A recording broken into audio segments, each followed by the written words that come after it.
Hello and welcome to Tales of the Uncharted Territories. I'm Kaki. I'm Kay. And, okay, quick bit of intro before we get to today's fantastic fanfic. Because we've had some technical issues in the past, and because of the contributions of our many Patreon supporters, for whom we're very grateful, we've upgraded our recording interface to one that should be a little bit more reliable. But today is the first time that we're using it. And so we realized after we just finished this recording that we did, that we hadn't pressed the record button that this machine has. So this is again, like we are again experiencing some technical difficulties, yes, that's right. As Pilot has informed us, which is very appropriate because today's story is all about Pilot. Okay, so let's brace ourselves for the solar storm. Once again, it'll be totally listenable. And we promise we'll press record next time. Lak Marakabi, Lak Marakabi, Lak Marakabi. Hey Kay. Hi Kaki. I've been thinking about how we can do the intro in a way that sort of feels less sort of flailing. Yeah. And since we're just having a chat, and I thought maybe we could just introduce ourselves to each other. Okay. Hi. Didn't really improve anything, did it? It's not like less awkward. Well, it's kind of weird. Okay. But yes, welcome to another reading of fanfic from Farscape. Farscape fanfic. Yes. See that one. Yes. You never cease to find like new combinations for honestly a very limited set of syllables. It's the pleasure of being dyslexic. Oh God.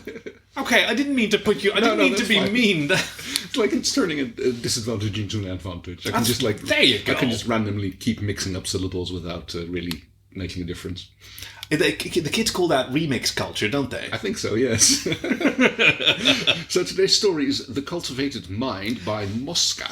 Yes, this was sent to us by Kernezelda, who also provided us with a pronunciation of their name. So we've read stories of theirs before, and we said Kernezelda or Kernezelda because we're like that. So but it's Kernezelda. Yes. Who saw, I think, let me see, it has been a little bit, but I think they saw our Zanficathon, and like via Kathy, who got in touch with them over LiveJournal or Dreamwith, or like, and was apparently they really enjoyed that like blast from the past. Yeah, I can just imagine it was very fun to see their responses to going like, oh my gosh, someone found our old stuff from 15 years ago and actually reading it. Although I'm just realising I'm probably mixing up Astro Girl and Kernezelda. This is a great intro so far. Yeah, it's very professional. But I know it's Kernezelda who sent this story, because I had that in my handy-dandy database. And as is my want, I don't check those too closely, because I like it to be a surprise. But I had a look at the first paragraph, and I really, really wanted to read this story fantastic. with you. Yeah, so the story notes are spoilers continuity, decidedly first season, perhaps between a human reaction and nerve, but with an eye to later events. Farscape is the intellectual property, yada, yada, yada, yada. There was something, I think... yes. So Mosca had thanks to Kay and Katisha for the betas, and to The Distraction, whoever that is, and to my parents, who gave me the season 1 box set for Hanukkah. Oh, that sounds like a fantastic present. Yeah. It just keeps on going. If only it just kept on going like the Hanukkah candles, like you only oil for one night, but they kept it going for 8. If only we had that worked for Farscape. You only got the first season, but you actually got all 4. What do you mean 4? 8. And a movie. Oh, yes, that's right. One day. Okay, here. And now here's the paragraph that hooked me. Pilot became a pilot because he wanted to see the galaxy. There were things one sacrificed, like companionship, but then he had a constant companion. Moya's symbiotic running commentary, always taking up half of his consciousness with status reports, waves of panic and frustration, bursts of joy when the baby shifted. Moya was not so intelligent. She was at best a rather perceptive beast, but she was loyal and responsive. Moya had learned that she was fond of him, as labouring animals often were, fond of their masters, and he clucked thoughts of reassurance and affection when he was otherwise idle. Good Moya, strong Moya, my brave Leviathan. Pilots had more idle time than pilots were intended to have. When the peacekeepers controlled Moya, he'd always had numerous tasks to manage. Sometimes the barrage of demands frazzled him, but they also comforted him, in that they gave him a sense of purpose. Now, when systems were normal and his crew of 6 were occupied with their usual bipedal elsewheres, he had plenty of brain left for musing and reflecting, for opinions and emotions, for all of the things that his own species, obsessed by the dual values of efficiency and tranquility, strove to eliminate. Poker nights with the DRDs. Pick up poker games, yeah. It was the bipeds and the way a pilot could get to know them when there were only 6. Perhaps it was Crichton specifically, having never seen any life beyond that of his backwards, and presumably isolate, home planet. He had no reason to see pilot's intelligence and skills as inherently less valuable than those of a Delvian or Sebastian. Lacking a frame of reference, Crichton was a true egalitarian.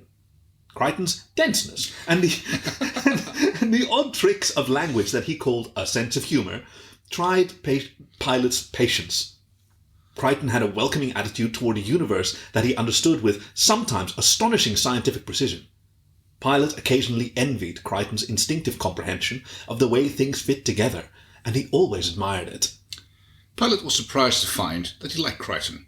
He had grown accustomed to the Peacekeepers' abuses, the way they barked demands and treated him like part of the circuitry.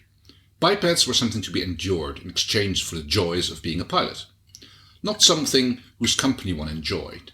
And indeed, Pilot despised most of them. The shouting, ignorant Luxon, the spastic Nibari, the stupid and self-important Hynerian. Accurate. Ooh. Most of all, the Delvian, who for all her claims of higher awareness and compassion would never understand a being as different from her, in both physical form and way of thinking as Pilot was. Ooh. Seems a bit unfair, but... Yeah. Well, this is early on, right? Right, yeah, fair enough. Ease his pain while they hacked off his arm. The pain wasn't the point. Arms grew back. I mean, Damn, fair this points. story is incredible. Yeah. But then, Pilot had never been one for liking other people. He said over and over that he'd become a pilot to see the galaxy, but it was just as much to escape the din of his homeworld. His people filled each other's minds with bickering and trivia, wasted their capabilities on pointless webs of family relationships and convoluted architectural projects. The telepathic and multitasking abilities of his species did not protect them from pettiness and tediousness. We know that Pilot can be petty. You can take the slug off the swamp planet, but you can't take the swamp planet out of the slug. Look, as soon as he'd become old enough for pilot training, Pilot had fled his nest of squabbling brothers and critical aunts. He wondered if the bipeds on Moya realized that his name had not always been Pilot.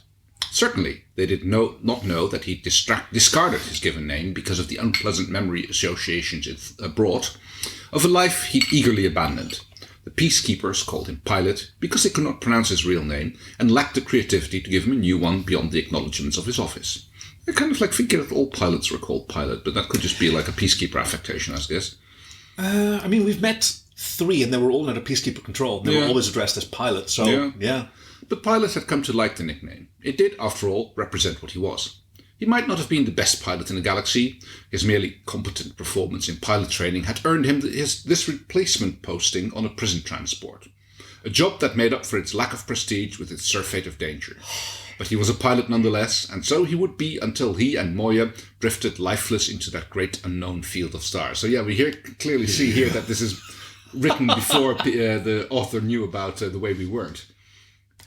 Oh, yes, that's right. Yes. They don't know about that yet. That's incredible. Yeah. Wait, no, hold on. Replacement posting. Right. They did know about the way we weren't. Ooh, do you think so?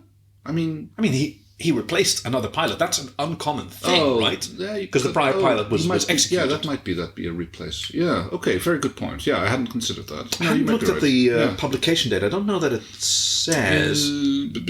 Does it say on your screen? 2003. Yes, that will be. We're like our subjective reality is June 2001. Okay, thereabouts. Yeah. Yeah. All right. Oh, I've lost my position. Always admired it. Arms grew back. Tediousness. Stars. Yes, got it. Hey, by the way, I am loving this prose. I'm going to look for more stories by Mosca because this is my jam. Although not a lot of voices so far. No. So. Which is probably like for the best. There comes one though. Oh God! No! I just jinxed it. Crichton liked to try to convince Pilot that he was more capable than he really was. "Haven't crashed one yet," Crichton would say. "And besides, you're the only one here who appreciates sarcasm." Crichton's sarcasm didn't quite chime in euphony with the hummings of the translator microbes, but Pilot had come to know what he meant by it. The opposite of a true statement that lent emphasis to unpleasant truth. The opposite of a true statement that lent emphasis to unpleasant truth. Damn! If that interpretation was correct, then sarcasm was indeed something that Pilate appreciated.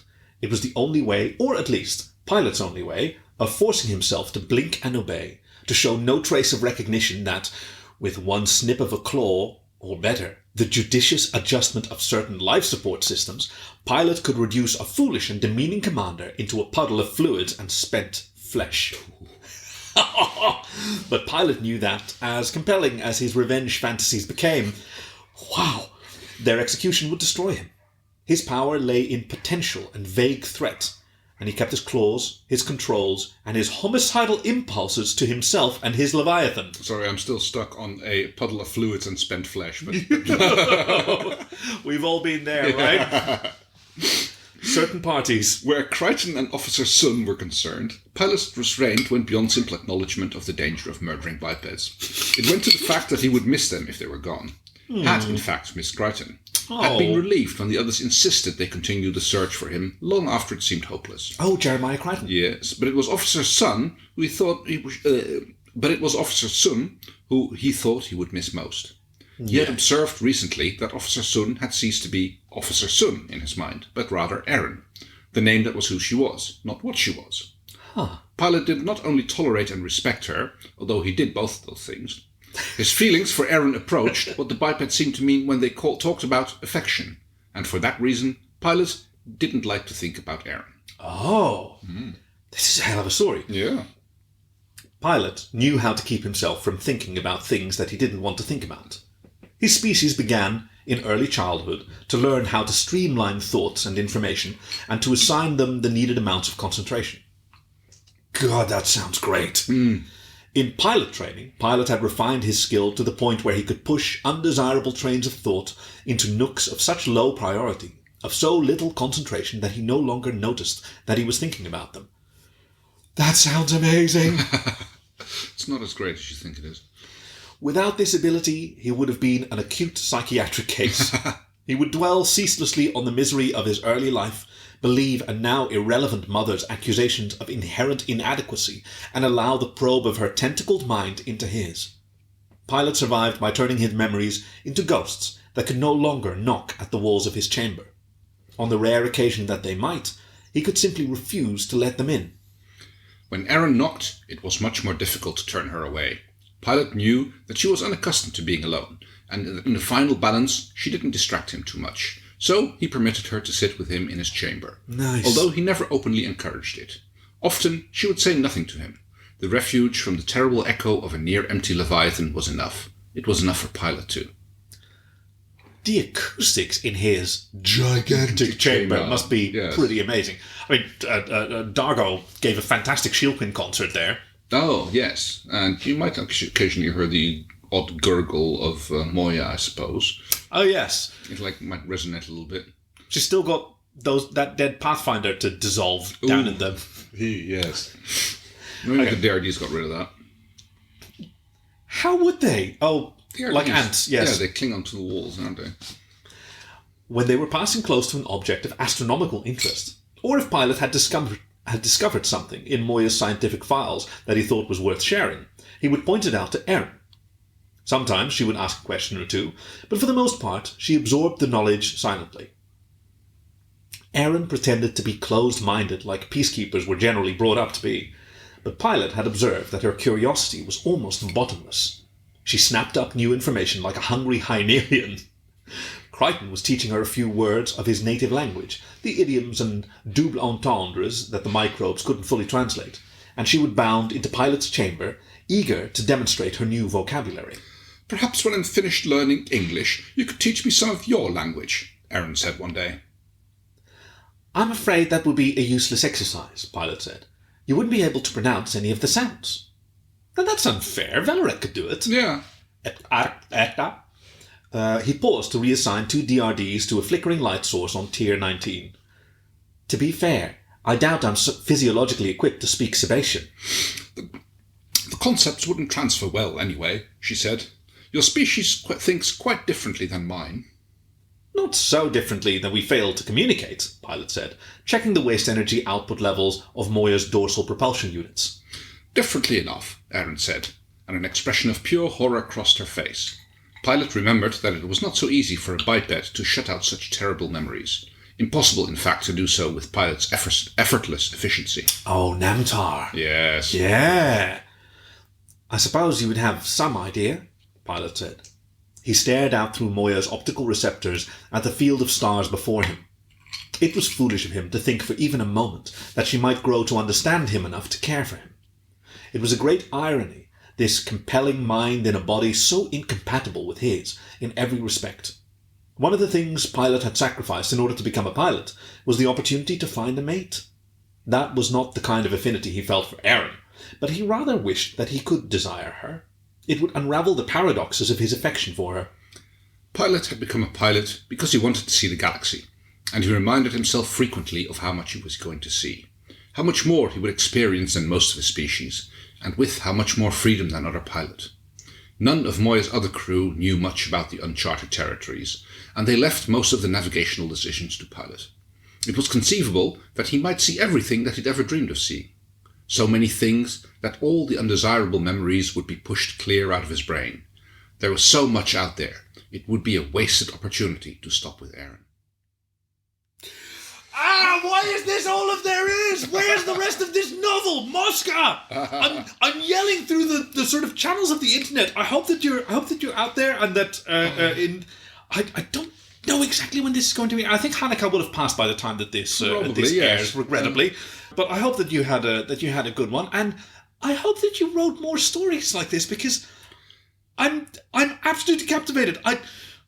I know that we're not supposed to play favorites, but this story is so my jam. Oh, it's lovely to read. It's lovely to think about the machinations of Pilot's mind. Yes, exactly. It's so much calmer than Farscape usually is. It's so much more introspective. Yeah, very true. Yeah. It sort of fits with Pilot, who sits in his chamber, and we only see him when there's shit going on, so it's like a biped shit. Usually, yes. Yeah.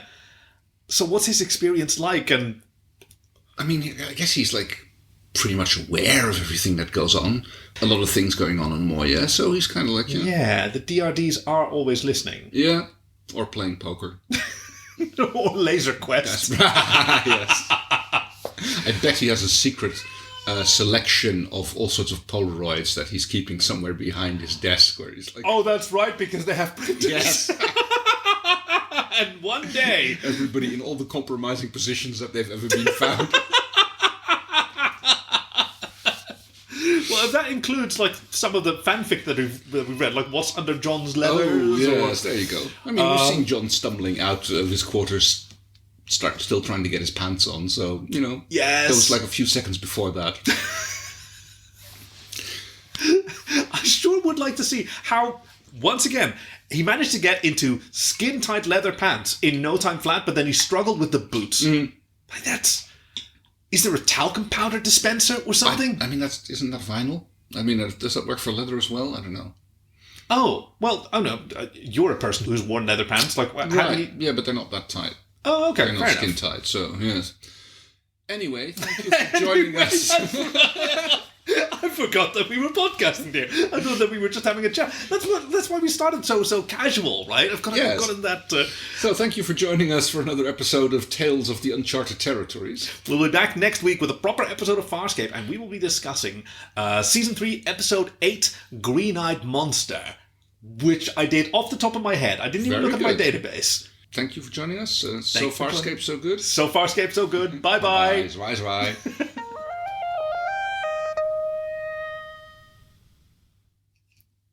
Did it record that? We weren't recording. We weren't? Seriously? We seriously weren't recording. Okay. I guess we need to get into the new workflow. Yeah, no, let's get a new recording device that actually records it locally, so we don't run the risk of...